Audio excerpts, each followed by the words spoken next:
सब स्वागत छ। धन्यवाद। तपाईको परिचय दिनुस् न। म चाहिँ नि उहाँको छोरी हो। नाम? मेरो नाम चाहिँ नि सुनिधि राणा। हामीले त बाहिर निक्लिन पनि दिइराखेका छैन। अब बच्चाहरू स्कुलबाट लिन जानुपर्छ, एउटा बच्चा ल्याउने काम गर्ने त बाहिर आइराखेको बेलामा उसलाई पनि समातेर लगेर थुनिदियो। हामीले पनि त बाँच्न पाउनु पर्यो नि। यो त एकदमै अराजकताको पनि पराकाष्ठ छ। अब के कारणले यिनीहरूले गरिराखेका छ भन्ने कुरा हामीले पनि बुझिराखेका छैन। यिनीहरूलाई चाहिँ नि एक किसिमको लाज पनि हराएर, नैतिकता पनि हराएर हामीमाथि यस्तो अन्याय अत्याचारै भएको छ। अब यो सबै कुरा चाहिँ नि नेपाली जनताले बुझिदिनु पर्यो। हामीले यही टेलिभिजन, यही मिडियाबाटै सबैजनालाई आह्वान गर्न चाहन्छु। सबजनालाई चाहिँ नि एकदमै देशको माया छ, सबैजनालाई चाहिँ नि यो अदालतको माया छ भने सबजना उठेर चाहिँ नि आइदिनु पर्यो हामीहरूलाई। यस्तो बेलामा उहाँहरूले अहिले हामीलाई एकदमै लिटरली नजरबन्दमै राखिएको छ। हामीलाई यहाँबाट बाहिर निस्किन दिने, भित्र जान सक्ने हाम्रो कन्डिसन छैन। यो सबै कुरा चाहिँ नि सबैजनाले बुझिदिनु पर्यो। म यही भन्न चाहन्छु। आज के भएको, कति बेला चाहिँ प्रहरी आयो त्यो भनिदिनुस् न। हामी चाहिँ नि जब बिहान 10 बजेबाट जब अदालत जाने भन्ने कुरा भइसकेपछि त्यो बेलाबाट लिटरली एकैचोटि चाहिँ नि पुलिसहरू एकैचोटि आक्रामक शैलीमा हाम्रो घर निवासको बाहिर चाहिँ नि जम्मा हुनु भएको छ उहाँहरू। अनि उहाँहरू चाहिँ नि हामीलाई यसरी बाहिर निक्लिन पनि दिइरहनु भएको छैन।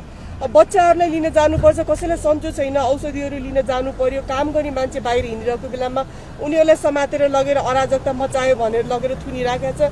अराजकता त कसले मचाइराखेको छ त्यो त स्वतन्त्र रूपमा देखिराखेको छ बाहिर। उहाँहरूले चाहिँ एकदमै सबैजनालाई चाहिँ नि आफ्नो सरकारको दमनमा पावर देखाएर चाहिँ हामीलाई यस्तो गर्न खोजिराख्नु भएको छ। यो सबै कुरा नेपाली जनताले बुझ्न एकदमै जरुरी छ। अहिलेको सरकारले एकदमै हामीमाथि अन्याय अत्याचारै गरेको छ। लिटरली भन्नुपर्दा यो गठबन्धनको सरकारले हामीमाथि अत्याचारै गरेको छ। सबैले अघि भन्नु पनि दुर्व्यवहार गरेको, कोसँग त्यस्तो दुर्व्यवहार गरेको छ प्रहरीले? हाम्रो काम गर्ने मान्छे चाहिँ नि बाहिर निक्लेर, परिवारमा पनि अब भित्र बाहिर मान्छेहरू हिँड्दाखेरि पनि किन आयो तिमीहरू, के कारणले आयो भनेर गाडी खोलेर भित्रसम्म हेर्ने।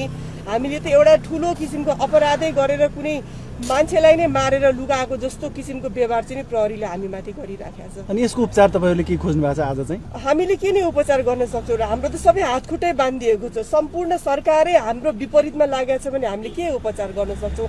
हामीले चाहिँ नि उपचार माग्ने, हामीले आह्वान सहयोग माग्ने भनेकै हामीले नेपाली जनताहरूसँग हो। हामीले बिन्ती गरेका छौँ उहाँहरूसँग कि उहाँहरूले चाहिँ नि के सही हो के गलत हो भन्ने कुरा छुट्याएर उहाँहरूले बुझेर चाहिँ नि सबैजना जम्मा भएर आइदिनु पर्यो। उहाँहरू चाहिँ नि अब घरमा बसेर सोसियल मिडिया हेरेर, मेसेन्जर स्क्रोल गरेर, कमेन्ट गरेर मात्रै हुँदैन।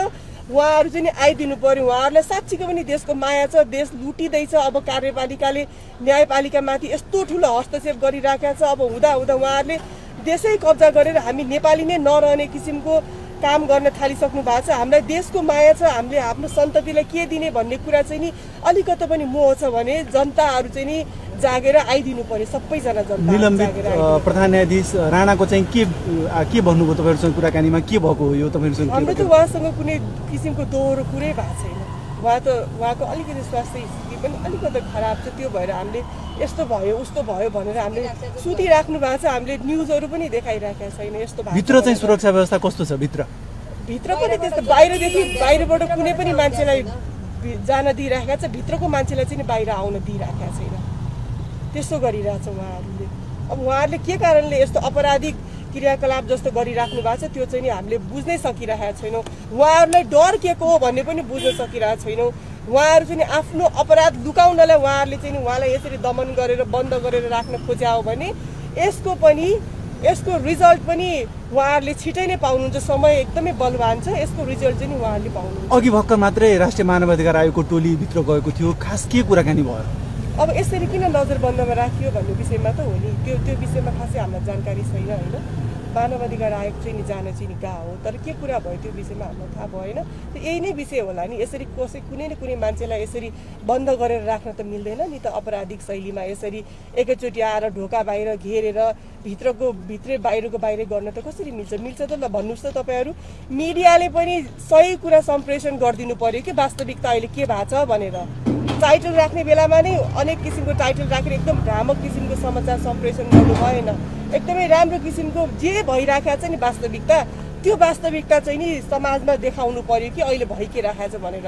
जनता चाहिँ नि एकदमै सचेत हुनु पर्यो कि हामी नेपालीमाथि के भइराखेको छ। उहाँहरूले चाहिँ नि आफ्नो पावरको दुरुपयोग गरेर सबैजना मान्छेलाई दमन गरेर जनताको मुख बन्द गरेर उहाँहरू आफ्नो सत्ताको एकदमै दुरुपयोग गरिराख्नु भएको छ भन्ने किसिमको चाहिँ नि जनताले थाहा पाउनु पर्यो। मिडियाले चाहिँ नि त्यही किसिमको समाचार सम्प्रेषण गर्नु पर्यो कि जे भइराखेको छ त्यही वास्तविकता, भ्रम चाहिँ नि फैलाउनु पर्यो। बारमा चाहिँ नि अब गुन्डाहरू ल्याएर राख्ने, बारमा चाहिँ नि छिर्न नदिने, अनि आएपछि हातपात गर्नु पर्यो, भिड्नु पर्यो भन्ने किसिमको कुरा गर्नुहुन्छ वकिलहरू।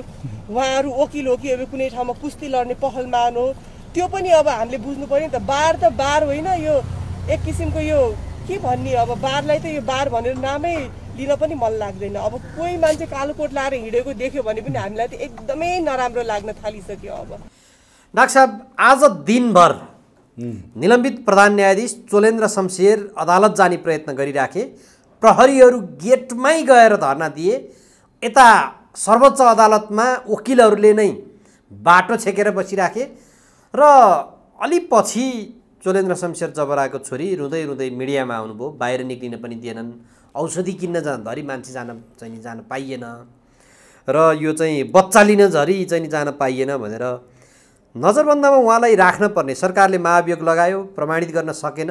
तत्पश्चात विषय यथास्थितिमै थियो। अब नजरबन्दमा राखिदिन पर्ने यो अवस्था र उहाँको छोरी रुँदै रुँदै मिडियामा आउनुपर्ने यो अवस्था किन सिर्जना भयो?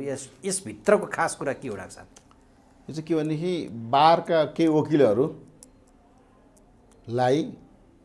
आजको घटनाले चोलेन्द्र शमशेर जबराको छोरीले एउटा विशेषण थपिदिएको छन् क्या, पहलमानहरू भनेर। वकिल भनेको त्यसलाई पहलमानहरू, त्यो पहलमानी खेल्ने ठाउँ त होइन, अथवा कुस्ती खेल्नेहरू भने पहलमानहरू भनेछन्। ती पहलमानहरू गेटमा त बसेका थिए सर्वोच्च पस्न नदिनु भनेर, तर ती पहलमानहरूको पहलमानी चोलेन्द्र शमशेरको अगाडि फिक्का हुने भएकोले ती पहलमानहरूले झेली खेल्नको लागि गुहारेको प्रशासनलाई। त्यही पहलमानले हजुर यहाँ आयो भने त फेरि छिरिहाल्छ, हजुरले उतै रोकिदिनु पर्यो, उसको घरमै रोकिदिनु पर्यो भनेर ती पहलमानहरूको अनुरोधमा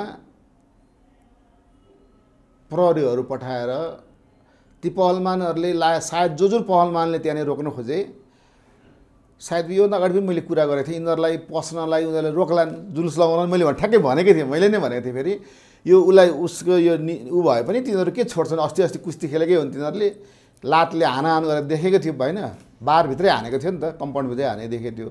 त्यो पहलमानी गरेर त मैले देखेको थिएँ। साँच्चै आज चोलेन्द्र शमशेर जबराको छोरीले समेत तिनीहरूलाई पहलमान भन्नु पर्यो भनेपछि अब वकिल साहबहरू नभन्नु, बारका सदस्य पनि नभन्नु, ती पहलमानहरू भनेपछि दर्शकले पनि बुझिदिनु पर्यो होइन, सबैले बुझिदिनु पर्यो।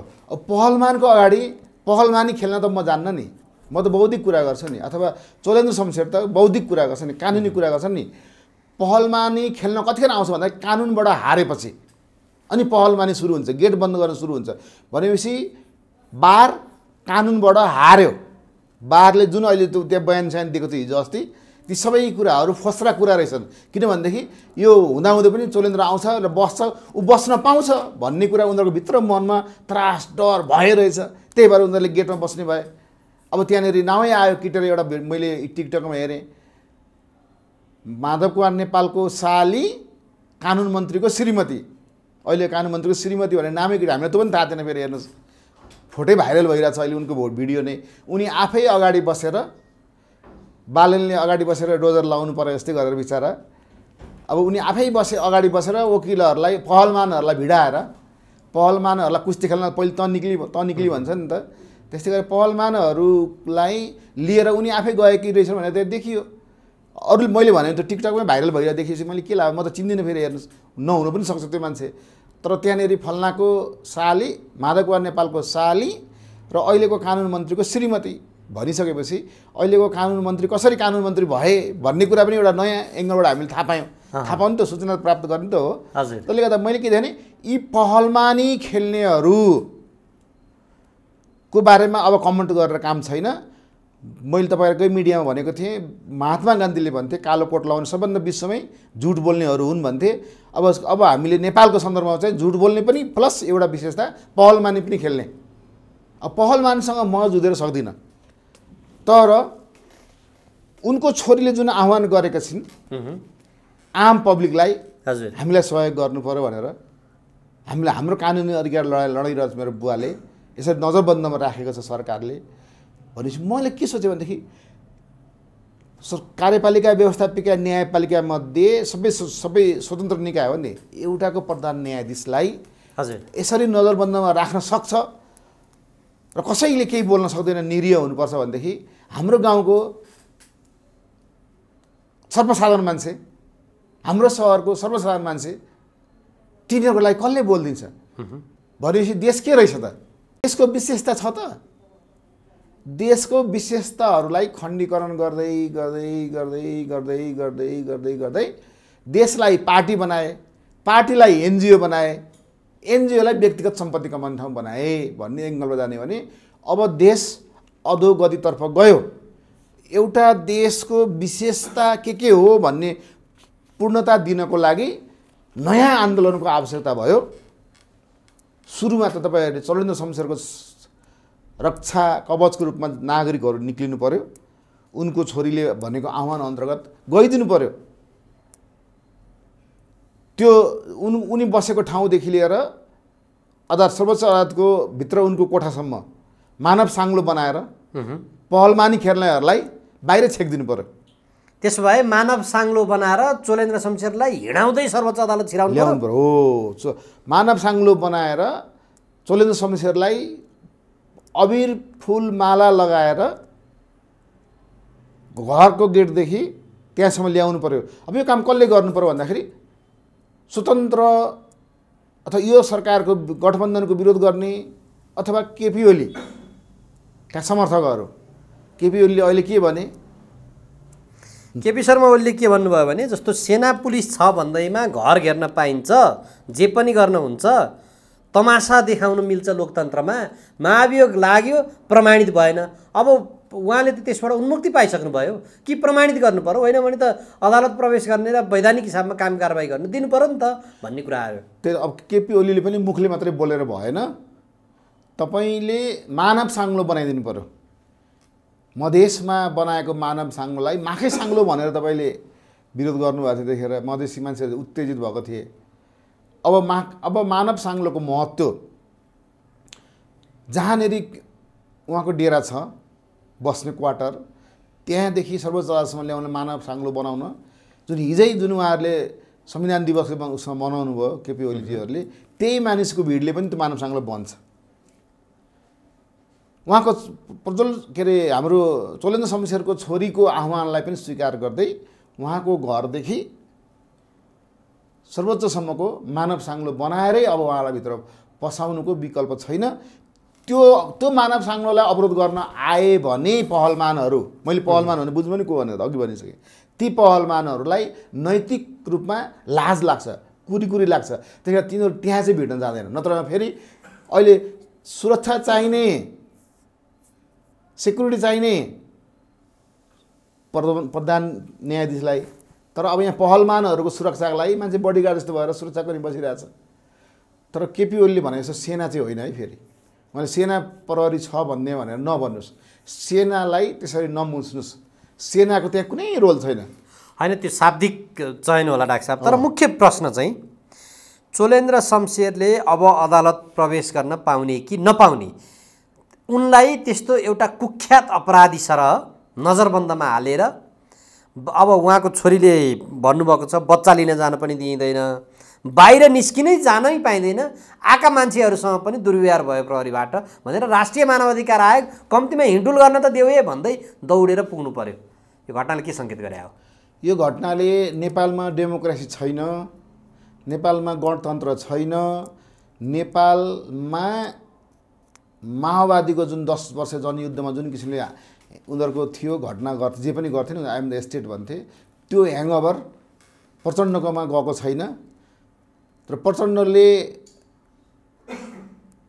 यो सरकारलाई आफ्नो त्यो 10 वर्ष जनयुद्धको रणनीति अन्तर्गत नै हिँडाउन खोजिरहेको छ यो कुरा समयमा नेपाली काङ्ग्रेसले बुझ्नुपर्छ भन्ने मेरो भनाइ हो है नेपाली काङ्ग्रेसले चाहिँ प्रचण्डसँग सती जानु हुँदैन यो प्रचण्डको रणनीति अन्तर्गत भएको किनभने प्रचण्डले दसैँको बेला दसैँ तिहारको पर्वको बेलामा एक दिन राति भेट्न गए मैले त्यतिखेर विरोध गरेर भनेको थिएँ यिनले त्यही हाम्रो माधव कुमार नेपाललाई बचाइदिनुहोस् भन्न गएको थिएँ तर उसले म बचाउन सक्दिनँ भनेपछि उसलाई त्यहाँदेखि उल्टा गन्ती सुरु गरेका थिए भने मैले तपाईँलाई पहिले भनेको थिएँ। ठ्याक्कै अब दसैँ आउन थाले हेर्नुहोस्, 1 वर्षभित्रमा उनीहरूले कतिसम्म गरे फेरि यो सबै समग्र हेर्दाखेरि नै यो सबै के हो, प्रचण्ड नेपालको लागि एउटा समस्या हो भन्थे मान्छेले। आज चोलेन्द्रलाई जुन घटना, हाम्रो चोलेन्द्र शमशेरलाई जुन घटना भयो, यसले गर्दाखेरि यसमा कतै न कतै प्रचण्डको स्वार्थ लुकेको छ, माधव कुमार नेपालको स्वार्थ लुकेको छ। समग्र रूपमा यी दुईटा वामपन्थीहरूको सिजिपिङको नीति अन्तर्गतको न्यायालय बनाउन खोज्ने के, त्यहाँ पार्टीको अधीनमा हुन्छ नि न्यायालय, त त्यहाँ त छैन, त पार्टीको अधीनमा न्यायालय हुन्छ। अनि यो पार्टीको अधीनमा न्यायालय राख्ने, पोलिट ब्युरो सिस्टमले सत्ता चलाउने रणनीतिमा रहेका यिनीहरूको पछि लागेर निष्पक्ष स्वतन्त्र ढङ्गले हिँडेको काङ्ग्रेस पनि बिटुलिरहेको छ। समयमै काङ्ग्रेसले होस पुर्याएर गठबन्धन सठबन्धन बाद भनेर अब काङ्ग्रेस एक्लै चुनावमा भिड्यो भने बरु काङ्ग्रेसको इज्जत सम्मान रहन्छ। होइन भने त यिनीहरूले तपाईँलाई के गर्ने हो भनेदेखि यिनीहरूले त जो आफ्नो विरोधी छ त्यसलाई सामदाम दण्डभेद प्रयोग गरेर जे पनि गरिदिन सक्छन् भन्ने कुरा त एउटा सर्वोच्चको प्रधान न्यायाधीशलाई त जे पनि गरिदिने भयो भनेदेखि अरू मान्छेलाई त यिनीहरूले त जे पनि गरिदिन्छन्, जसले हानो उसले जानु भन्ने एक्स्ट्राले गर्दा त हुँदैन। डाक्टर साहब, अब सर्वोच्चमा जो वकिलहरू छन् उनीहरू कसका श्रीमतीलाई न्यायाधीश माग्दा रहेछन्, कसका छोरीलाई न्यायाधीश माग्दा रहेछन्, त्यो कुराहरू चोलेन्द्र शमशेरले पोले पनि त्यो हिसाबले त्यस उप नै छानबिन हुनुपर्ने, तर पूर्वाग्रही भयो भन्न थाले त्यस विषयलाई पनि। अब त्यसो भएर जब महाभियोगले एउटा प्रक्रिया लिन सकेन, उहाँलाई हटाउन सकिएन भने उहाँले वैधानिक हिसाबले काम गर्न पनि नपाउने, निवासबाट बाहिर निक्लिन पनि नपाउने, हिँडुल गर्न पनि नपाउने, अनि प्रहरीले कुख्यात अपराधी चाहिँ त्यस्तो खालको चाहिँ अवस्था सिर्जना गर्नुपर्ने हो भने लएर जेलमा कोच्दै भयो, अथवा किन यस्तो भइरहेको छ त, राज्य किन खनिएको छ डाक्टर साहब? तपाईँले जेलमा कोदियो भयो भन्नु नि, भोलि पर्सि कुनै बेला शान्ति सुरक्षाको उहाँको शान्ति सुरक्षाको लागि भनेर जेलमा हालिदिने बेर पनि लाउँदैन, हेर्नुहोस्, उहाँकै शान्ति सुरक्षाको लागि भनेर जेलमा हालिदिने बेर लाउँदैन। किनभने तपाईँले हेर्नुभयो भने हिजो अस्ति चाइनिज एउटा उच्च स्तरको मान्छे आउँदाखेरि, टोली आउँदाखेरि एकजना सिद्धार्थ गौतम भन्ने व्यक्तिलाई जुन दिन उनी आउँदै थिए चाइनाबाट, त्यो दिन बिहानै 7:30 बजेतिर पेटीमा हिँडिरहेको बेलामा च्यापमा पढेर लगाएको थिए, कसैको न समाचार आयो न के आयो। जब उनी गए बिहिबार भन्नु, अब जाने बेला भएपछि बिहिबार उनलाई 8 बजेतिर अभद्र व्यवहार भन्नेमा मुद्दा चलाएर तारीमा छोडिदियो। हेर्नुहोस्, बाटोमा हिँड्दा अब के गयो अभद्र व्यवहार, यस्तै हो। अब किन लाग्यो अब बिचरा उसलाई, हेर्नुहोस् है त, उनी अलि चाइनिजहरूको विरोधी गर्थे, अब यो त्यो चाइनिजहरूको विरोधी गर्ने क्रममा चाइनिज यसले केही गरिदेला, कालो झन्डा देखाइदेला भन्ने भयो होला, उनलाई लगेर थुनिदिए। तर त्यही दिन 24 घन्टाभित्र लगेर अदालतमा लगेर उसको छुना पुर्जी लिनुपर्ने होइन त। सोमबार थुनेको बिहिबार लगेर मुद्दा लगाएर के गरेर यस्तो गरे। यो सबै के हुन्छ भने नि, प्रहरीले चाह्यो भने कसैलाई न्याय पनि राम्रो दिन सक्छ, दिएको पनि छ। तर प्रहरीलाई दबाब पर्यो भने माथिबाट फेरि के गर्छ भने त्यो दबाब परेर उसले बिचरा बाध्य भएर इलिगल काम पनि प्रहरीले गर्नुपर्ने स्थिति भएको छ।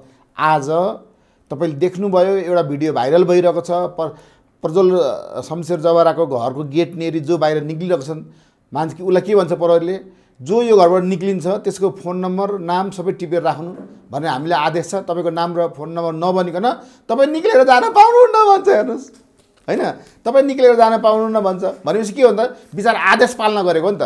त्यसरी म नेपाल प्रहरीलाई गाली गर्दिनँ, नेपाल प्रहरी बिचरा ड्युटी पुरा गरेको। त्यो आदेश दिने को हो? आदेश दिनेहरू नै कानुन आफ्नो गोजीमा राख्ने व्यक्ति हुन्। हामीले प्रहरीले यस्तो गरौँ भनेर प्रहरीलाई गाली गर्नु, प्रहरीसँग उफ्रिनु कुनै तुक छैन। होइन, प्रहरीले आफ्नो ड्युटी पुरा गर्यो होला, तर राज्य लाग्यो। तर अहिले यहाँ मान्छेहरू के भन्न थाल्यो भने हिजो बरु राज संस्था हुँदाखेरि त्यत्रो शक्तिशाली थिए राजा, त राजा हुँदा पनि कम्तीमा सर्वोच्चका आदेश, उनले त्यो शाही आयोग गठन गरेका थिए, त्यसलाई सर्वोच्चले खारेज गरिदियो। अरू कुरामा पनि सर्वोच्चले त्यस्तो काम गरिदिँदाखेरि पनि राजाका कतिपय कुराहरूमा आपत्ति जनाउँदा र निर्णय उल्ट्याउँदाखेरि पनि त्यो व्यवस्था विरुद्ध, त्यो न्यायाधीश विरुद्ध त्यसरी चाहिँ खनिएका थिएनन्। उनी त्यत्रो पावरफुल हुँदाखेरि त आज चाहिँ तथानाम गाली पनि प्रधान न्यायाधीश चोलेन्द्र शमशेर विरुद्ध आएको देखिन्छ। वरिष्ठ वकिलहरूबाट पनि पहलमान बनियो। भनेपछि त्यो त्यस्तो खालको हरकत उनले त गरेका थिएनन् भने यहाँ चाहिँ किन यसरी राज्य लाग्यो एउटा चोलेन्द्र शमशेर बबुरुको विरुद्ध भन्छन् बाहिर मान्छेहरू। त्योभन्दा खानदानी भनेको राजनीतिमा खानदानी मान्छे आवश्यक पर्छ भने यही हो क्या। त्यो एउटा जिन हुन्छ नि राजनीति गर्ने जिन। यी प्रचण्ड भन्ने मान्छे त्यो जिन भएको मान्छे होइन रहेछ क्या। लुटी ल्याउँ भुटी खाउँ गर्ने मान्छे प्रचण्ड आफै भन्छ नि राजा भनेको राजा थियो नि हो त सान भने उसले भनेको स्वीकार त गरेको छ त। त्यही भएर प्रचण्डले स्वीकार गरिसकेको छ राजा भनेको सान थियो नि हो सान भनेर। त्यति भइसकेपछि तपाईँले आफै बुझ्नुहोस् राजाको पालामा राजाले के गर्थे। बकाइदे विश्वमै कुनै पनि राजाले पत्रकार सम्मेलन गरेर राजगद्दी त्यागेको कहीँ देख्नुभएको छ कतै नजिर? कुनै नेपालमा प्रधानमन्त्री छोड्नु पऱ्यो भने अनेक हत्कण्डा मचाउँछन् नि देख्नुहुन्छ नि त। तर राजाले राजगद्दी छोड्दाखेरि बकाइदे नारायणटीमा तपाईँ हामी जस्तै पत्रकारहरूलाई बोलाएर पत्रकार सम्मेलन गरेर जनताको नासो जनतालाई सुम्पिन्छु भनेर गए। नेतालाई सुम्पेको होइन जनता, किन जनता नै सर्वोपरि हो भन्ने मान्यता उहाँको थियो नि त। जनताको आदेश अनुसार हेर्नुहोस् मैले भन्ने गरेको थिएँ भने जनताको चाहना अनुसार पृथ्वीनारायण शाहले विराज बखैतेलाई नबनाएर कालु पाण्डेलाई काजी बनाए। जनताको चाहना अनुसार 37 सालमा राजाले जन्मसङ्ग्रह वीरेन्द्रले जन्मसङ्ग्रह गराए। सुधारिएको पञ्चायती व्यवस्था कि बहुदलीय व्यवस्था भनेर 46 सालको आन्दोलनमा जनचाहना अनुसार भोटिङ सोटिङ नगराइकन बहुदलीय व्यवस्था दिए वीरेन्द्रले। अनि ज्ञानेन्द्रले पनि के गरे जनचाहना अनुसार पत्रकार सम्मेलन गरेर जनताको नासो जनतालाई सुम्पिएर गए। अनि यो जस्तो डेमोक्रेसी अथवा यो जस्तो प्रजातान्त्रिक संस्कार बोकेको कुन चाहिँ नेता छ नेपालमा देखाउनु एउटा पनि? कुनै एउटा नेता भन्नुहोस् त तुलना गरेर? छैन। हामी बिरे चोर देश छोर भनेर नारा लाउँथ्यो पञ्चायत कालमा 45 सालमा। म त्यो नारा लाउँदाखेरि म पनि थुना पक्रेको छु हेर्नुहोस्। 45 सालमा जब उताबाट नाकाबन्दी गरेको थियो त्यतिखेर म नेवीसँग हुँदाखेरि मैले नै नारा लाउँथेँ त्यतिखेर हेर्नुहोस्।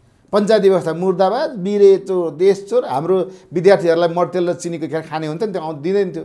अनि सबै व्यवस्था गर भने के नारा लाउँथ्यो। पुलिसले झ्याप्प कठालो समातेर लगेर गाडीमा हालेर लगेर 14 दिनसम्म राखिदियो। 14 दिन पछाडि बल्ल बल्ल बल्ल बल्ल बल्ल कहाँको के आदेश आएर हामीलाई छोड्यो हेर्नुहोस् है। त्यो नारा लाउँदा हामीले त्यतिखेर हामीले नारा लाउनु पाएको थियो त। 14 दिन राख्यो छोड्यो कानुनी प्रक्रिया भयो। राजाको विरुद्ध त्यतिखेर नारा लगाएको थियो त हामीले पञ्चायत कालमा पनि लगाएको। त्यसले गर्दा मलाई के लाग्छ अहिले त गणतन्त्र आएको छ अनि हामीले बोल्न नपाउनु त्यो मान्छेले हिडुल नगर्नु पर्ने। अनि तिमीहरूले त्यो राजाको काललाई तिमीले गाली गर्थ्यौ हामी गाली गर्थ्यौँ भनेपछि हामी त त्यतिकै बेकु भएर तिमीहरू पछि लागेर रहेछौँ नेताको पछि।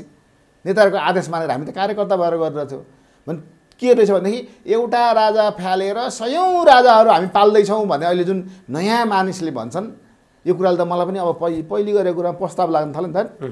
विनाशले बरु त्यतिखेर पढे लेख गरेको भए बरु अर्को राम्रोसँग जागिर कतै खाइन्थ्यो के गरिन्थ्यो अथवा कतैतिर के जागिन्थ्यो भनेपछि के देखेँ भनेदेखि सब मैले भनेर होइन त्यो राजेन्द्र लिङ्गदेनले भने जस्तै चोराए भनेर भन्छ नि उसले त्यस्तै स्थिति भइसक्यो। मनमा त मेरो पनि त्यो छ मैले व्यक्त मात्रै नगरेको। देख्ने बित्तिकै नेताहरू देख्ने बित्तिकै म त्यो केही काम छैन भन्छु। नेता भनेका डेढ अक्कली भइसके भाषण गर्न जानेछन् सिप छैन स्वभाव छैन म दिने हो त माग्न आउने हो त भिखारी होस् भन्ने जनतालाई सोचेका छन् होइन। अब यो सबै हेर्दा के देखिन्छ भने जनतालाई तेस्रो दर्जा चौथो दर्जाको नेताको रूपमा उनीहरूले मान्छन्। अलिक पैसा दिने मान्छे चाहिँ अगाडि त्यसलाई सम्मान गर्छन्। यो भनेपछि राजनीति गरेको होइन कि यिनीहरूले अर्थनीति गरेका। अर्थनीति गर्ने भनेको के हो व्यापार गरेका। अनि व्यापार गर्ने भने के हो कालो धन सम्पत्ति कमाउन खोजेका। अनि धन सम्पत्ति कमाउने मान्छेलाई हामीले नेता मान्दिनु पर्ने। जीवनमा यस्तो गरेर मानवको पनि एउटा जीवन छ नि त मान्छेको नागरिकको पनि एउटा अधिकार छ नि। त्यही भएर म के देख्छु भने प्रत्येक नागरिकले अब विश्लेषण गर्न थालिसकेका छन् बट धेरै राजा पाल्नुभन्दा एउटा राजा ठिक भनेर। र मैले तपाईँलाई अहिले हेरेँ भने के हुन्छ भने अहिले नेपाली सेना हाई अलर्टमा छ। ग्रिन सिग्नल कि रेड सिग्नल भन्दाखेरि नेपाली सेनाको रेड सिग्नल आइसकेको छ। के हो भन्ने भएको छ। भरै त्यो पर्वतले थुनिरहेको ठाउँमा कसैले गएर कुनै दुर्घटना गराइदियो भने प्रज्वल के अरे हाम्रो प्रधान न्यायाधीशको घरमा त्यसको जिम्मेवार चोलेन्द्र शमशेरको घरमा कसैले केही घटना गराइदियो भने त्यसको जिम्मेवार को होइन। भनेपछि के भने पहलमानहरू फेरि जे पनि गर्दैछन् पहलमान भन्ने नाम राखिसकेको छ। यी पहलमानहरूले इँटा भट्टामा मान्छे पोल्नेहरूलाई त यसले गरेको छैन भनेर बहस गर्न गए पहलमान सिनियर पहलमानहरू। हेर्नुहोस् है, इँटा भट्टामा पोलेको छैन यसले कहाँ हो र भन्न पनि गए। कति पैसा कमिसन लिएर के लिएर अब होइन, उनीहरूको हाम्रो पेसा हो भन्छन्।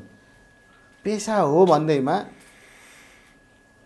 नैतिक हराम पानी काम गर्छ कसैले। त्यसले म त के भन्छु भने नि, यो अदालतै आवश्यक छैन नेपालमा अब जस्तो लाग्न थाल्छ। किन डाक्टर साहब? यो किन भनेदेखि मैले योभन्दा अगाडिको प्रधान न्यायाधीश सुशीला कार्कीको एउटा इन्टरभ्यू सुने। उहाँले भन्नुहुन्छ यो गरिबहरूको लागि अदालत काम छैन भन्नुहुन्छ।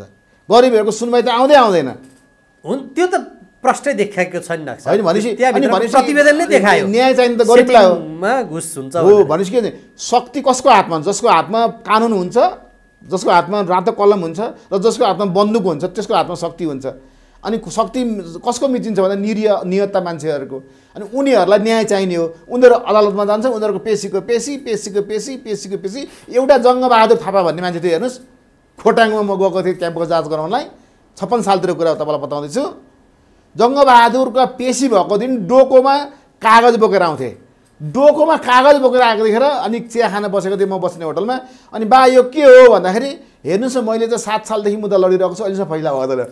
दङ्ग परेँ म त। हेर्नुहोस् है त, कति वर्ष भने बुढे भइसकेँ। यो सबै पेसीका पेसी भनेपछि मैले त्यो एउटा न्युज पनि कान्तिमा लेखेको थिएँ। हेर्नुहोस् है, एक डोको कागज बोकेर मुद्दा लड्न आएको छ, कहिले पनि फैसला हुँदैन बिचरा। भने त्यो गरिब भएर हो नि त बिचराको। अब त्यस्तै गरेर के देखेँ भनेदेखि नेपालमा अदालत यो झुटो बोल्ने वकिलहरूको आवश्यकै छैन। बरु मैले के भनेको भनेदेखि एउटा यस्तो विशेष अदालत गठन गरिदियो अब, जसले त्यो प्रहरीहरूले मेसिन लगाउँछ नि, त्यो सत्य बोलेको हो कि भन्ने एउटा के छ भन्छन् नि हो, ट्याक्क प्रहरीको 2टा टोली राखिदिने विशेषज्ञ साइकोलोजी बुझ्ने, त्यो मेसिन लगाइदिने। जसले मुद्दा हाल्न आउँछ त्यसलाई पहिले मेसिन लगाउने। त्यो मुद्दा दर्ता गरेर आउँदै मेसिन लगाइदिने के। उसले झुटो बोलेको छ भने 3 दिन बाक भनेर पठाइदिन्छ त्यसले त्यहाँबाट होइन। अनि झुटो मुद्दा हाल्न आउँदैन नि त मान्छे। त्यही मेसिन लगाइदिने पठाइदिने। आधा मान्छे मेसिन लगाइदिन्छ भन्ने पनि झुटो मान्छे, यो फटाहा मान्छेहरू त आउँदैन नि मुद्दा हाल्न त। यहाँ त फटाहा धेरै मुद्दा हाल्न आएर अर्काको सम्पत्ति खाने, अर्कालाई मिच्ने पनि मान्छे धेरै हुन्छन्। अनि जो न्याय बस्ने मान्छे अलपट हुन्छ। त्यही भएर अब अदालत चाहिएन, त्यही मेसिन लगाएर मुद्दा दर्ता गर्न आउँदा पहिले लगाइदिने। यो यसले हालेको सही हो कि होइन भनेर त्यसअनुसारको कार्य अगाडि बढिदिने। आधा मान्छे आउँदैन भागिहाल्छन्, टाप ठोक्छन्। हेर्नुहोस्, किनभनेदेखि प्रत्येक मुद्दामा एउटा सही हुन्छ, एउटा गलत हुन्छ। कुनै न कुनै एउटा न सही हुन्छ, 2टा सही हुँदैन नि त। अनि भनेपछि 50% त गलत नै आउँदो रहेछ नि मुद्दा त। त्यति देखियो। अब त्यसमा पनि के हुन्छ भने हामी के भन्छौँ, बरु के अरे सत्य ल्याउनको लागि बरु 1-2वटा गलत कुरा निर्णय होस्, तर न्याय पाउने मान्छेले अन्याय नपरोस् भन्ने सिद्धान्तमा छ नि। तर यहाँ त त्यो छैन। कसले कति मुष्टा दिन, किन त्यही पहलमान एउटा थापा पहलमानले भन्छन्। मैले अब पहलमान भन्न थालेँ किनभने उसको छोरीले भनिदिइसकेपछि मलाई भन्न सजिलो भयो। उहाँले भनेको शब्द लिएको भनेर पैँचो लिएर भनेको। त्यो थापा पहलमानले म घुस खुवाउँछु भनेर सान दिएर भनेको छ। जुङ्गा मुसारेको स्टाइलले टिभीमा भनेको छ। साह्रो त्यो चिया पसलमा भनेको होइन, श्रीमतीसँग भनेको होइन उसले, त्यो होइन सालो सालीसँग भनेको होइन, दसैँमा टिका लाउँदा भनेको होइन। एउटा कान्तिपुर मिडियामा उसले भनेको छ म पैसा घुस खुवाउँछु। तर त्यही सान देखाएर बसिरहेको छ। कसैले त्यसलाई कारवाही गर्न सकेको छैन। त्यो भनेको के भनेदेखि त्यसलाई भने मैले बोका प्रवृत्ति भनेको छु। अहिले नयाँ शब्द दिएको छु। अब त्यो बोकालाई, त्यस्ता बोकाहरू जो छन् जसले सान दिन्छन्, जसलाई कारवाही गर्न सक्दैन, 5-5 वर्षमा जब निर्वाचन हुन्छ त्यतिखेर जनताको मतले त्यस्तालाई खसी बनाउनु पर्छ। अब जनताले त्यसलाई खसी बनाउन दिने आए त्यस्ता मान्छे, त्यस्ता प्रवृत्ति भएका मान्छेहरूलाई भने मतलब खसी बनाउने मतलब मात्र उनीहरूको त्यो सान घमण्ड चुर पराइदिने भन्ने खोइ मैले साहित्यिक सेन्सले भनेको। फेरि अब त्यस्तो अवस्थामा नि डाक्टर साहब त्यस्तै खसी बनाउने भन्ने डाक्टर साहबको प्रसङ्गमा फरक व्यक्तिहरू आउने पनि होला। काठमाडौँ महानगरपालिकामा बालेन शाहले आएर काम गरिराखेका थिए। उनले त्यो टुकुचा खोतल्दै गइरहेका थिए। उच्च अदालतले चाहिँ अब टुकुचा माथिका संरचना नभत्काउन भनेर आदेश दिएछ। ल कसरी हेर्नुहुन्छ? टुकुचा शब्द दिएको छ त्यहाँ, टुकुचा माथिको संरचना नभत्काउन आदेश दियो। अदालतको त त्यो हुन्छ नि एउटा यसो लगाएको हुन्छ नि महिला, एउटा के अरे आँखामा पट्टी लगाएको हुन्छ नि त, त्यो चित्र देखाउँछ नि त। अदालत साँच्चै आँखामा पट्टी लगाएको हुन्छ भन्ने कुराको सन्देश आजको त्यो निर्णयले देखायो। अब त्यसको अर्थ उनीहरूले आफै लगाउन्। तर मैले भन्न खोजेको के भनेदेखि ठिक छ, कानुनी राज्य छ, कानुनले कसैले मुद्दा हाल्यो त्यसको फैसला होला। त्यस पछाडि यो एक दिनमा हुने कामलाई 10 दिन 20 दिन 2 महिना लगाउलान्। अब यो त बालेनको कार्यकालमा होला जस्तो तपाईँलाई लाग्छ डाक्टर साहब? किनभने 7 दिनभित्र हुनुपर्ने महाभियोग अब 6 महिना 7 महिना त्यत्तिकै गयो, त्यसपछि पनि टुङ्गेन। अर्को सदनले कहिले हो कहिले त्यो टुङ्गिँदैन। 5 वर्ष म्यान्डेट लिएर आएका बालेन शाहले जब काम सुरु गरे, अदालतको काम त यही हो, तपाईँले देख्नु भएको छ। तपाईँलाई के लाग्छ? होइन, अब त्यो यसो पहिले अदालत काम त्यो थियो, तर अब जनताले श्रीलङ्का जस्तो गर्न सक्छ नि त। फेरि श्रीलङ्कामा नेताहरूलाई लखेटे, यहाँ न्यायाधीशहरूलाई लखेट्न थाल्यो भने के हुन्छ? जनताले न्यायाधीशहरूलाई सामाजिक रूपमा बहिष्कार गर्न थाल्यो भने के हुन्छ? त्यो दिन आइसक्यो। हेर्नुहोस्, किनभनेदेखि हो अदालतमा मुद्दा हालेको छ, अदालतले सबैलाई बराबर दृष्टि किन, अदालतलाई म सम्मान गर्छु, सबैलाई बराबर दृष्टि किन, तर न्याय समयमा दिनुपर्छ। त्यसको लागि पेशी चढाएर सारेको सारै गर्ने नियत राख्नुभयो भने चाहिँ त्यो नियतमा पाप धुरीबाट कराउँछ भन्ने मैले भन्छु है उहाँहरूलाई चाहिँ। किनभनेदेखि तपाईँहरूले उसले मुद्दा हाल्यो, तपाईँले दिनुपर्ने बाध्यता दिनुभयो, आउँछ के। तर के हो भने घर नभत्काउनु भनेर दिने, नक्सै नबनाएको घर पनि नभत्काउनु भन्ने कुरा आयो क्या त्यहाँनिर। त्यही हेर्दै हेर्दैन त्यहाँनिर। कतिपय घरको नक्सै बनाएको छैन भन्दैछन् त्यहाँनिर। अब कागजपत्र आउला तत्काल त्यो हेरौँला भन्ने होला। तर त्यो चाहिँ मुद्दालाई उनीहरूले सही रूपमा, म एक दिन महानगरपालिका ललितपुरको मेयर नेरी गएको थिएँ। हेर्नुहोस्, उहाँले के भन्थ्यो भने यति मुद्दा छ, यति मुद्दा छ, यति मुद्दा छ, के गर्नु यो मुद्दा त, यो जेमा पनि मुद्दा हालिदिएर यो गर्न सकिन्छ। वकिलहरूलाई पैसा कमाइ भएको छ, कन्भिन्स गर्छन्, मार्केटिङ गर्ने हुन्छ नि। त्यो के अरे साबुन बेच्न आउँछ नि, कहिले काहीँ सर्फ बेच्न आउँछ नि, मार्केटिङ गर्ने घर घरमा आउँछन् नि। वकिलहरूले पनि त्यस्तै गर्दो रहेछन् के, मार्केटिङ गर्ने कहाँ को छ, म यसो गर्दै तपाईँलाई मुद्दा दिँदा यति फाइदा हुन्छ भनेर मुद्दा लिने, चुसिरहनु दुना बनाउने त्यस्तै सबै वकिल त छैनन्। तर कोही त्यस्ता भएर सबै वकिलहरूलाई बदनाम गर्दछन्। समग्र मैले के देखेको छु भने सही समयमा के अरे न्याय दिन सकेन भने अब सर्वोच्च अदालतका न्यायाधीशहरूलाई पनि सामाजिक बहिष्कार हुन सुरु हुन्छ। त्यसैले मानवता, नैतिकता, कानुनी प्रक्रियालाई छिटो पुरा गर्ने, कानुनलाई तलमाथि गर्नु म भन्दिनँ उहाँहरूलाई, किनभने उहाँहरू पनि पढे लेखेको हुनुहुन्छ, विद्वान हुनुहुन्छ, कानुन धेरै बुझ्नु भएको छ। तर कानुनी प्रक्रियालाई छिटो किनारामा पुर्याइदिने काम उहाँले गर्नुहुन्छ भन्ने मलाई विश्वास छ। र कहिलेकाहीँ के हुन्छ भने सर्वोच्च तपाईँले हेर्नु भने संविधान त नेपालमा कतिपल्ट चेन्ज भइसक्यो। संविधान त्यो निर्णय गरेर सर्वोच्चले निर्णय गरेर चेन्ज गरेछ, जनताको आन्दोलन चेन्ज भएको छ छैन। कानुनहरू जनताको आन्दोलन चेन्ज भएको छैन, सर्वोच्चले गरेर चेन्ज भएको छ। त्यसले गर्दाखेरि सर्वोच्चले गरेका कतिपय कुराहरू पनि यदि जनता आन्दोलित भएर आयो भने त्यो घर बालेन शाहले डोजर लगाएर फोड्नै पर्दैन। यति मान्छे आउँछन्, त्यही न्यायाधीशको छोराछोरी आएर पनि ढुङ्गा हानेर त्यो घर ढाल्न सक्छन् है। त्यस्तो हुनसक्छ नि सिद्ध। किनभने अब मास आएर गर्दै भन्ने हुन्छ, मास आएर गर्दै भन्ने हुन्छ। त्यस्तो मास आएर गरिदिने खालको द्वन्द्व सिर्जना हुने गरी मुद्दालाई ढिलो चाहिँ नगर्नुहोस् भन्ने मैले न्यायाधीशहरूलाई सचेत गराउने काम हाम्रो त। किन मास त पर्खेर बस्दैन, सेन्टिमेन्ट जुन हुन्छ नि त्यसले त पर्खेर बस्दैन।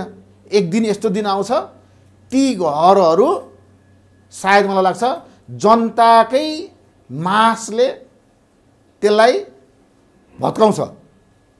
अदालतका त्यो निर्णयहरू जब जनताको मास आउँछ त्यही टुकुचाको नदीमा त्यो निर्णयका कागजहरू बगेर जान्छन्। त्यस्तो दिन पनि आउन सक्छ। त्यसैले समयमै सचेत भएर न्यायाधीशहरूले पनि त्यसलाई छिटो किनारा लगाउने उपायहरू रच्नु होला।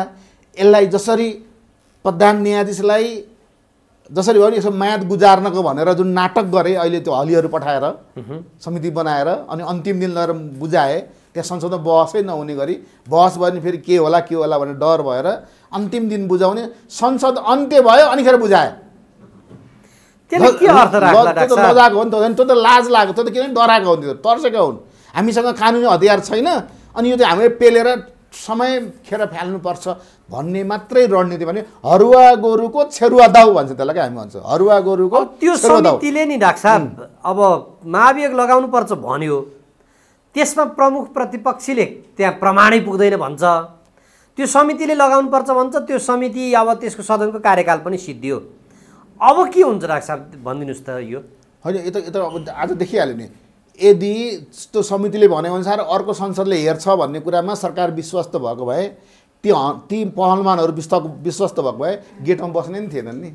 अब अर्को संसदको हकमा नि डाक्टर साहब जस्तो यही एउटा जनरल लेमेन अन्डरस्ट्यान्डिङमा हेरौँ, अर्को सदनले चाहिँ 2/3 पुर्याउन सक्छ चोलेन्द्र शमशेर विरुद्ध भनेर कसरी ग्यारेन्टी हुन्छ?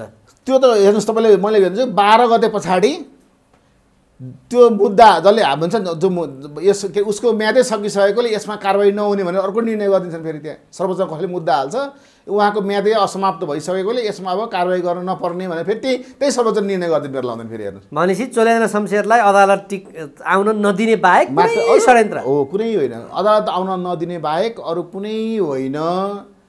त्यसले गर्दा मैले के देखेछु भनेदेखि, तर यो काइते पारा, यसलाई चाहिँ काइते पारा भन्छ क्या, यस्तो काइते पारा गरेर यस्तो झेली काम गरेर बाहिरका वकिलहरूले गर्नुसम्म गरे। अब यसमा त हामीले संवेदनशील भएर हेर बिचारा कस्ता कालाकोट लगाउनेहरूको लिडरहरू कस्ता, सबै कालाकोट लगाउनेलाई विरोध गराए यिनीहरूले भन्नु बाहेक हामीले अब यिनीहरूलाई के गर्नु, हामीले कारवाही गर्ने हाम्रो ऊ छैन। तर भोट हाल्ने बेलामा जस्तै तपाईँलाई भने नि, त्यो थापालाई उदयपुरको जनताले त अस्वीकार गरेर पठाइसक्यो नि, चुनाव उठ्न गएको थियो नि त। त्यसले गर्दा यिनीहरूलाई सामाजिक रूपमा बहिष्कार गर्नु बाहेक मैले अर्को विकल्प देखेको छैन। ओ यिनीहरू भनेको कसलाई डाक्टर साहब? पहलमानहरूलाई, जो त्यो समितिमा बसेर एमालेकाहरूले त यो लाग्दैन भने, जसले लाग्छ भनेर पछि जानुपर्छ भने अनेक चालजेल निकाले नि, त्यो जसले सर्वोच्चको न्यायाधीशहरूलाई पनि बोलाउँछन्, चिठी पठाए तर त्यो लागू भएन, उनीहरू आउन मानेनन्। अनि यिनीहरूको नियतै के थियो भने समय बर्गेल्न मात्रै थियो। यो न्यायाधीशहरूको हकमा नि डाक्टर साहब संसदीय सुनवाई नयुक्त हुँदैन। संवैधानिक परिषद अन्तर्गत सबै संवैधानिक नियुक्तिहरूमा संसदीय सुनवाई पारित गर्नुपर्छ। अब ती न्यायाधीशदेखि ती सबै तत्त निकाय भनौँ, अब अहिलेको हकमा न्यायाधीश भनौँ, ती न्यायाधीशहरू संसदीय सुनवाई गर्ने, ती संसदीय सुनवाई समितिका सदस्यहरूले सोधेका प्रश्नको जवाफ दिने, उनीहरूले दिएका निर्देशनअनुसार हजुर जी हजुर भनेर अनि नियुक्ति भएर चाहिँ आउने।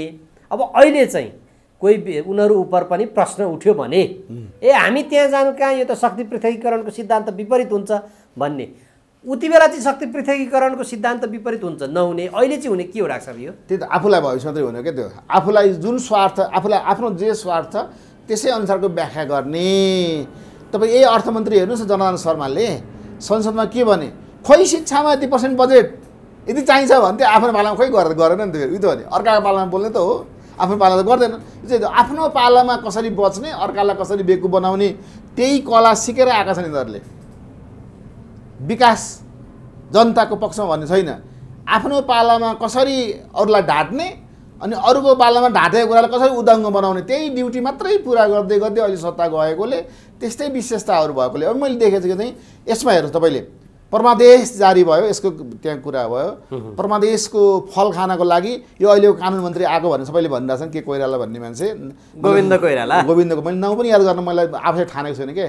त्यो इलिगल बाटोबाट आएको हो नि त होइन, इलिगल बाटो भन्दाखेरि त्यो कसैको ज्वाइँ चेला पर्ने, कसैको आफन्त पर्ने भएर आएको हो क्या। त्यो उसले चाहिँ यो तपाईँले भन्ने, उसले के भन्दै थियो भन्दाखेरि पहिले यो परमादेश जारी हुँदैछ भनेर उसले 1 हप्ता अगाडि थाहा थियो उसलाई, सोध्नु होला उसलाई, तपाईँले भेट्नुभयो भने। मन्त्रीको रिटायर भएपछि त गल्लीमा हिँड्न थाल्छ नि त ऊ पनि होइन, अनि त्यो गल्लीमा हिँड्न थालेपछि तपाईँसँग भेट होला कहिलेकाहीँ, अनि तपाईँ 1 हप्ता अगाडि तपाईँलाई थाहा थियो अरे त परमादेश जारी हुँदैछ भन्ने कुरा। भनेपछि फेरि उसले के भन्छ भने यसको आइडिया दिने म हुँ भन्छन् होइन।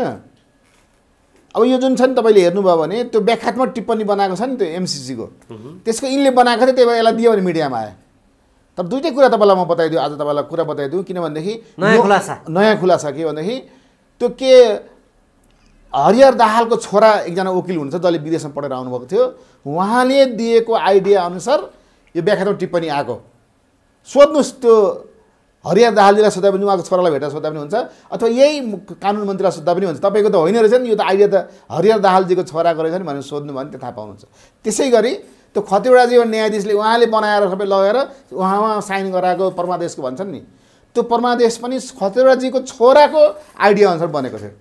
सब लेखिदिने गर्नु पर्छ छोरा, अनि बाउले काम पाए। र त्यसले गर्दा के देखियो भने त्यो तपाईँले हेर्नुभयो भने त्यो परमादेश जारी गर्ने बेलामा कसले कसरी दबाब दियो भन्दाखेरि यो सबै कुरा त धेरै कुरा त 75% कुरा त आउट गरिदिए चोलेन्द्र शमशेरले, तर 25% अझै आउट हुन बाँकी छ। त्यसैले कार्यपालिका, व्यवस्थापिका, न्यायपालिका तिनटै नाङ्गै नाङ्गै नाङ्गै भने बच्चाहरूले भन्न थालिसके, आम पब्लिकले भन्न थालिसके।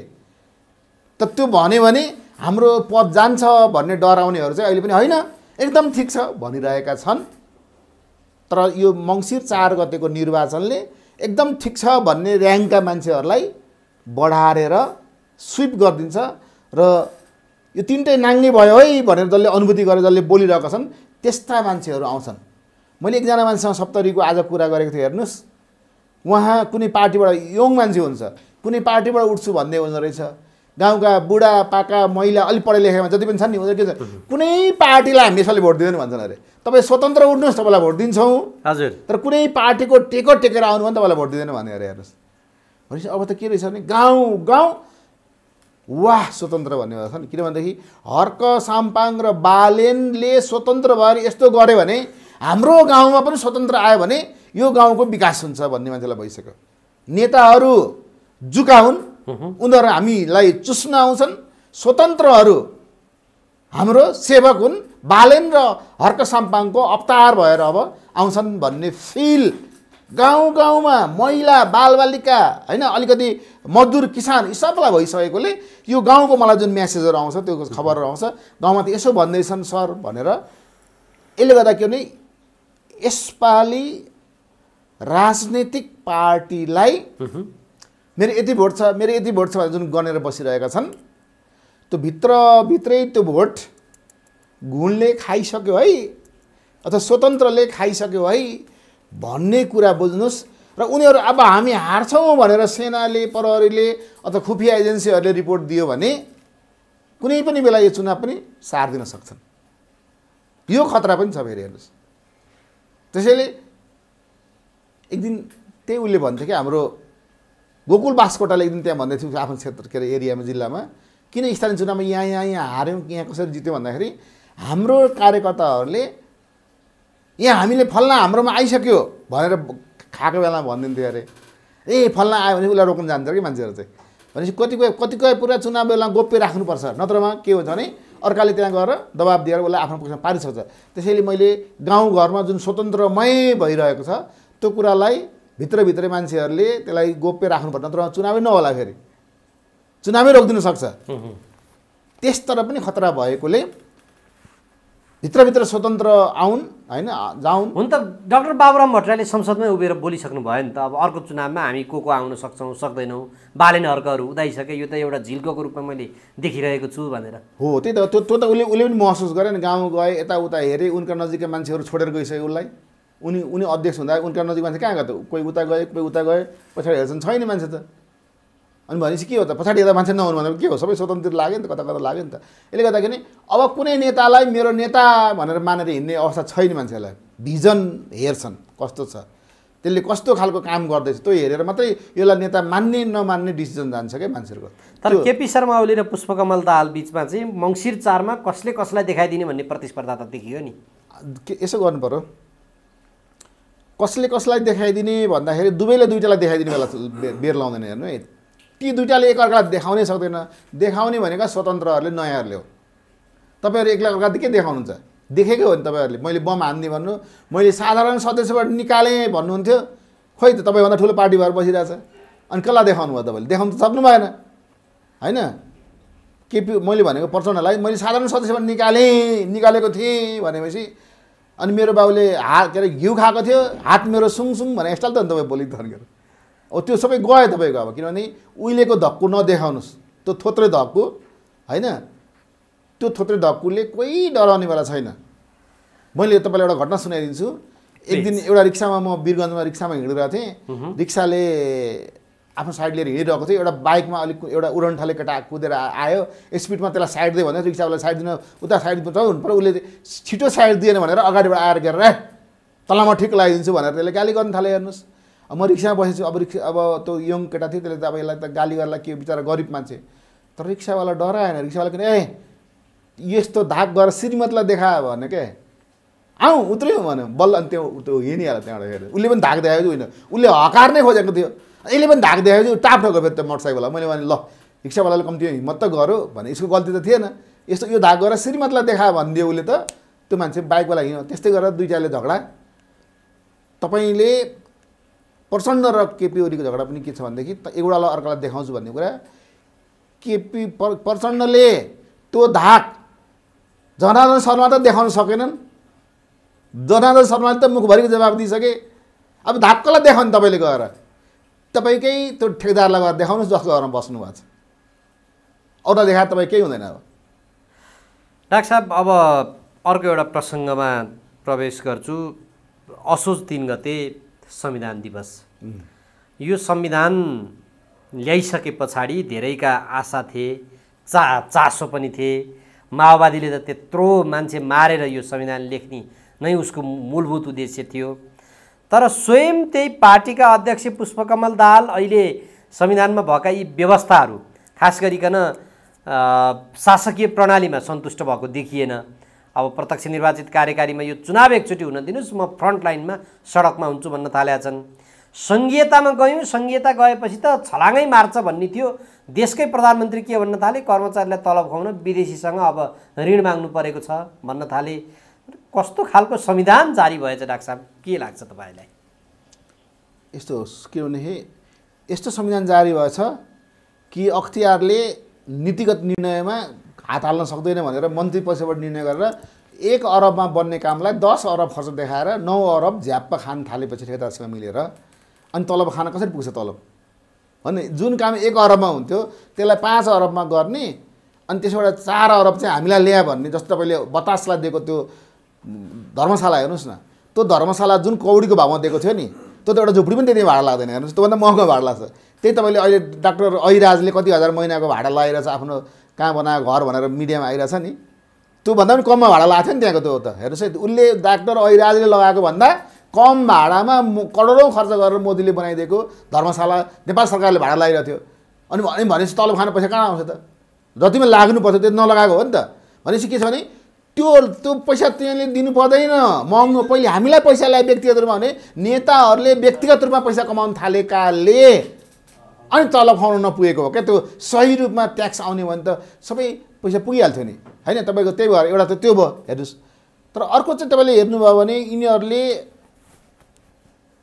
कसैले पनि अरूको लागि देशको लागि सेवा गर्न राजनीति गरेकै होइन रहेछ भने देख्यो क्या प्रचण्डको जहाँसम्म तपाईँले कुरा गर्नुभयो संविधान यत्रो ल्याए उनीहरूले संविधान हामीले ल्यायौँ भनेर तर प्रचण्डले संविधान ल्याउन सकेको भए त प्रत्यक्ष कार्यकारी राष्ट्रपति ल्याइहाल्थ्यो नि उनलाई त संविधान ल्याउनसम्म त्यसलाई संविधान सभासम्म माग आन्दोलन गरेर राष्ट्र संस्थालाई हटाउनसम्म तँलाई युज गरेको उसलाई त हो नि त त्यसबाट उसलाई कहाँ दियो र नत्र त उसलाई त्यसरी दिएको भए उसैको कारणले आएको भए उसैको कारणले राष्ट्र संस्था हटेको भए त कार्यकारी राष्ट्रपति आइहाल्थ्यो नि संविधानमा आएन यसको मतलब के हो भने उनीहरू त कसैको पिउसो भएर काम गरेका थिए त्यसले जहाँसम्म युज गर्यो त्यहाँसम्म भयो त्योभन्दा माथि उनी चढ्न सकेनन् अब ओह्रालो लागेका छन् कुन दिन गएर एक्सिडेन्ट हुन्छ अथवा कुन दिन गएर उनीहरूको राजनीतिक रूपमा पतन हुन्छ अब उनले फेरि के सोच्दैछन् भने म फेरि तल हुन्छ सेयर बजारको भाउ कहिले घट्छ कहिले बढ्छ जस्तो गरेर उनलाई सेयर बजारमा विश्वासै छैन उसले के भन्छन् म अब आन्दोलन गर्छु र म कार्यकारी राष्ट्रपतिको लागि जान्छु भन्छन् त्यतिखेर पो तिमीहरूको हातमा बन्दुक थियो डराउँथ्यो मान्छेहरू डराउँथे होइन उनीहरूले आफ्नो पत्रिकामा यसलाई मार्छु भनेर निर्णय पनि गर्थे हेर्नुहोस् माओवादीकै पत्रिकामा मलाई मार्ने भनेर निर्णय गरेर माओवादीदेखि छापिएको छ हेर्नुहोस् मलाई स्वयं मार्ने भनेर हेर्नुहोस् है अनि म जस्तो एउटा मान्छे बौद्धिक मान्छेलाई न मलाई बन्दुक चलाउन आउँछ न के गर्न आउँछ पत्रिकामा छापेको छ त्यसलाई म देखेर झक्क परेँ हेर्नुहोस् तर त्यस्तो मान्छेले अब म आन्दोलन गर्छु राष्ट्रपतिको लागि भनेदेखि तिनलाई चाहिँ मान्छेले छोड्छन् सडकमा जाउन् त त्यो सुरक्षा निकाय जसरी अहिले प्रधान न्यायाधीशको सुरक्षाकर्मीहरूलाई फिर्ता बोलायो हिम्मत गरेर प्रचण्डको सुरक्षाकर्मी फिर्ता बोलाओस् त सरकारले सबै नेताहरूको सुरक्षाकर्मी फिर्ता बोलाओस् त रामराज्य कायम गरोस् त हेर्नुहोस् त अनि के हुन्छ वनवासमा त सेक्युरिटी लिएर गएको थिएन नि राम त गएको थिए वनवासमा जाँदाखेरि राम लक्ष्मण सेक्युरिटी सुरक्षा लिएर गएको थिए सुरक्षा दस्ता त थिएन त्यसै गरी प्रचण्डको पनि जसरी चलेन्द्र शमशेरको निकाले त्यसरी निकालिदिनु त। अहिले 3 करोड जनताको सामने म एक्लो भइरहेको छु भन्ने हुनुहुन्छ बिचरा। सडकमा आन्दोलन गर्न आउनु भने म यहाँ छु भनेर एकपल्ट भनेकै हो नि तिनीहरूले, कहाँ बानसतिर बसेर, होइन हामी यहाँ छौँ भनेर भनेकै हो नि। त्यहाँ हामी यहाँ छौँ भन्ने भनेर त त्यो पनि गर्नुहुन्थ्यो। एक्लै आन्दोलनमा गयो भने त हामी यहाँ छौँ भनेर मास पनि यिनले देखाउन सक्दैनन् र यिनलाई सामाजिक रूपमा मान्छेले बहिष्कार गर्छ। हेर्नुहोस् पक्कै पनि जहाँ पनि जानुहोस् तपाईँले सामाजिक रूपमा बहिष्कार। मलाई प्रचण्ड जे भए पनि एउटा देशमा केही गरौँ न त भन्ने भएको थियो र सुरुमा हामीले यिनले गरेको काम राम्रो, तर पछि जब यिनले पैसा कमाउनु थाल्यो भने थाहा पाएँ। जब यिनी पैसामा कोही के भन्छ नि, कोही मान्छे केटीतिर लाएर बिग्रिन्छ भन्छन् नि मान्छेले, होइन केटीको पट्टि महिलाहरूको अन्याय, महिलाहरूप्रति नराम्रो दृष्टिकोण राख्ने मान्छेहरू बिग्रिन्छन् भन्छ नि त। त्यसरी पैसाको चासनीमा डुब्ने मान्छे पनि बिग्रिन्छन् भन्छ क्या। उपन्यास धेरै पढ्ने मान्छे पनि बिग्रिन्छन् भन्छ। हाम्रो हजुरबाले भन्नुहुन्थ्यो क्या, उपन्यास नपढ्नु, फिल्महरू धेरै हेर्न नजानु, होइन, अनि धेरै लपसप नगर्नु, अनि मात्रै पढाइ राम्रो हुन्छ भन्नु। न त सुरुमा तिमीले त्यसमा लाग्यो भने बिग्रिन्छ, आफ्नो पढाइ सकाउनु अनि त्यसपछि रमाइलो गर्नु भन्नुहुन्थ्यो हजुरबाले, सुनाउनुहुन्थ्यो। ट्याक्कै अहिले के छ भनेदेखि प्रचण्ड बिग्रेको पनि त्यो पैसामै हो क्या वास्तवमा। आए विभिन्न किसिमको ब्ल्याक काम पैसा कमाउनेहरू, हजुरलाई यति कमिसन यति यसो यसो ल ट्याक ट्याक ट्याक ट्याक ट्याक गरेर पैसा कमाएर ब्रुज भए। हेर्नुहोस् है, त्यो बालककालमा छिमेकीको घरमा घोडामा कुदेर आउने, कसैले कोसिल ल्याएको देख्दाखेरि ओहो यस्तै हुन पाए हुन्थ्यो भन्ने सोच राख्ने प्रचण्ड आज अधिनायकवादको लक्षणबाट ओतप्रोत छन्। यिनको कुन चाहिँ लक्षण चाहिँ अधिनायकवादभन्दा बाहिर छ भन्नु त? प्रधान न्यायाधीशलाई भेट्न गए, इलिगल हो नि त भेट्नु त। भेटिसकेपछि उसलाई ओह्रालो त ठिक लागिन्छ भने ठिक लगाउनु खोजे, प्रत्यक्ष देखिरहेको छ। हनुमानहरू के अरे पहलमानहरूलाई युज गरिरहेछन्, होइन, कहिलेकाहीँ ढुङ्गा हान्न 64मा फिर्क भन्ने भनिरहेछन्। यो सबै के हो त भन्दाखेरि प्रचण्ड आफूलाई चेन्ज गरेर संसदीय व्यवस्थामा ढाल्न खोजे, तर आफ्नो त्यो मान्छे मार्ने जुन रणनीति थियो त्यो छोड्न सकेनन्। सारबाङ डाक्टर साहब, यो संविधान कस्तो बन्यो, कस्तो देख्नुभयो? के संविधान अब चेन्ज हुन खोजिरहेको अथवा जनताले यस उप पनि परिवर्तन चाहिरहेको भन्ने अनुभूति भइरहेको छ, अथवा होइन नेताहरूको स्वभावमा चाहिँ परिवर्तन खोजिरहेछ? सुन्नुहोस्, यो संविधानको बारेमा दुईवटा मान्छेको इक्जाम्पल म तिमीलाई दिन्छु। प्रदीप गिरीले साइन गर्नु भएन, प्रदीप गिरीले एउटा केही कुरा भन्न खोज्नु भयो, त्यही महिलाको कुरा गर्नु खोज्नु भयो भनेर आज के अरे उसमा आयो। प्रदीप गिरीले भन्न खोज्दाखेरि प्रदीप गिरीलाई बोल्न दिएन र यो सभामुखले त्यतिखेरको संविधान सभा अध्यक्षले बोल्न मात्र नदिएको, संविधान सभा हलबाटै निकालिदियो। तपाईँलाई बाहिर जान आदेश गर्यो उसले। त्यहाँदेखि उहाँ कहिले पस्नु भएन, साइन पनि गर्नु भएन। अनि उहाँले भन्नुहुन्थ्यो यो संविधानको पानै पछि गल्ती छ है भन्नुहुन्थ्यो। किनभने अलि जसले सुझाव दिनु खोज्यो लिँदै नलिने, कसैको कपी पेस्ट गरेर ल्याएको पास गर्नुपर्ने थियो उनीहरूलाई। अनि अब उनले मलाई बाहिर निकाल्यो भनेपछि त्यो के देख्यो भनेदेखि त्यो संविधान सभाको अध्यक्षको अहमपनाले गर्दाखेरि केही गल्ती पनि उनले स्वतन्त्र सुझाव दिन्थ्यो होला नि त। तर उनीहरू कुनै कुरा सुन्नै बेला गल्ती त हेर्ने बेला थिएन, गल्ती त्यति रिसाएका थियो कि त्यो संविधान सभाको त्यो मयुँ भन्ने लिडरहरू। अर्को हेर्नुहोस्, त्यो संविधानलाई सम्पादन गर्नलाई शरदचन्द्र ओस्ती सरलाई दिएको थियो क्या, भाषा सम्पादनमा दिएको थियो। हेर्नुहोस्, शरदचन्द्र ओस्ती सरसँग मैले पिके क्याम्पसको त्यो क्यान्टिनमा बसेर कुरा गर्दाखेरि यो संविधान तपाईँले सम्पादन गर्नुभएको कस्तो लाग्यो तपाईँलाई त भन्दाखेरि 3 ठाउँमा चाहिँ मैले चेन्जै गर्नुपर्छ यो संविधानमा, आशय नै फरक छ भनेर मैले यो भने। कृष्ण सिटौलाले उहाँलाई जिम्मेवारी दिएको थियो अरे। कृष्ण सिटौलाले त्यो भन्दा कृष्ण सिटौलाले के भन्यो अरे भनेदेखि अहिले त्यो चेन्ज गऱ्यो भने फेरि यहाँनिर ठुल्ठुलो बवाल हुन्छ। यहाँ यो बल्ल बल्ल गरेर यहाँसम्म ल्याएको छु, यो भाषा मात्रै हेरिदिनु, आशय हेर्ने काम छैन, जोडिदिनुहोस्, यहाँ खतरा हुन्छ भनेपछि उसले ए ल त्यो तिम्रो सरकारको पोलिटिकलै त्यस्तो सोच छ भन्ने भने उसले सरक्क भाषा हेरेर पठाइदियो। भनेपछि 3 ठाउँमा त उहाँलाई पनि चित्त बुझेको रहन्छ जसलाई जिम्मा दियो। मैले हेर्नुहोस्, अहिलेसम्म यस्तो संविधान हुन्छ जसमा संसद भङ्ग गर्दा 100 वकिल यो ठिक हो भन्ने, 100 वकिल यो ठिक होइन भनेर लाइन लगाएर जाने, यस्तो भेग गरेर संविधान लेख्छन्। संविधान त कङ्क्रिट हुनुपर्छ नि। केटाकेटीले पनि ए फर एप्पल भनेपछि बुझ्नु यो स्याउ रहेछ भने बुझ्नु त्यसरी हुन्छ नि त। अब यो भुइँकोठर हो कि नासपाती हो कि अम्बक हो कि भन्ने थालेर व्याख्या गर्न थाल्यो भने के हालत हुन्छ? यो त त्यस्तै संविधान। ए फर एप्पल भनेर लेखेको छ। एप्पल भनेको स्याउ भनेर नभनिदिएर के भने स्याउले त्यसलाई एउटा फल भनिदिएको छन् के अनि यो फल स्याउै हो भन्छ एउटा वकिलले एउटा होइन यो नासपाती भनेको हो भन्छ एउटाले यो अम्बक भनेको हो भन्ने स्टाइलले लेखेको संविधान काम लाग्छ त्यसैले यो संविधान चाहिँ के छ भने भेग तरिकाले लेखेकोले जहिले पनि झगडा हुने संविधानको जब धारा प्रयोग गर्न खोज्यो अनि द्वन्द्व सुरु हुने जब धारा प्रयोग गर्न खोज्यो अनि द्वन्द्व प्रयोग हुने भनेपछि यो धारा त काम लागेन भनेपछि हाम्रो सुन धाराको धारा 22 धाराको धारा सुके जस्तै यसका धाराहरू पनि यस्तो सुकेर गए कि यसलाई हामीले फेरि नयाँ ढङ्गले पुनर्जीवित गर्ने गरी लेख्नुपर्छ कि त 2047 सालको संविधानमा जानुपर्छ भन्ने मेरो दृष्टिकोण हो। हेर्नुहोस् है यहाँ के छ भने तपाईँले हेर्नुभयो भने 47 सालको संविधानमा र यो अहिलेको संविधानमा एउटा शब्दको फरक त्यहाँ के छ भनेदेखि यो जुन प्रधान न्यायाधीशलाई लगाउने उसमा पनि त्यहाँ भनेको र यहाँ भनेको शब्द चेन्ज गरेर हालेर यसको व्याख्या फरक भयो। त्यसले पुरानोको आशय र यो आशय नै मिल्दैन तुलना गरेर मान्छेले हेर्दैन क्या। त्यही भएर पहिलेको संविधान बनाउँदा अलिक परिपक्व ढङ्गले बनाइएको थियो अहिलेको संविधान पढे लेखेका भन्दा पनि मान्छे बढी मार्नेहरूको जमातहरूको बढी हालिमुहाली भएकोले उनीहरूलाई फेभर हुने गरी बनाउन आउँदाखेरि उनीहरूले ग्रामर सामर हेरेनन् भाषा सासा हेरेनन् मैले संविधान बनाएँ भनेपछि भयो भनेपछि क्वालिटीको बनाउन चाहिँ सकेनन्। त्यही भएर माओवादीले क्वालिटीको शासन सञ्चालन गर्न सकेन।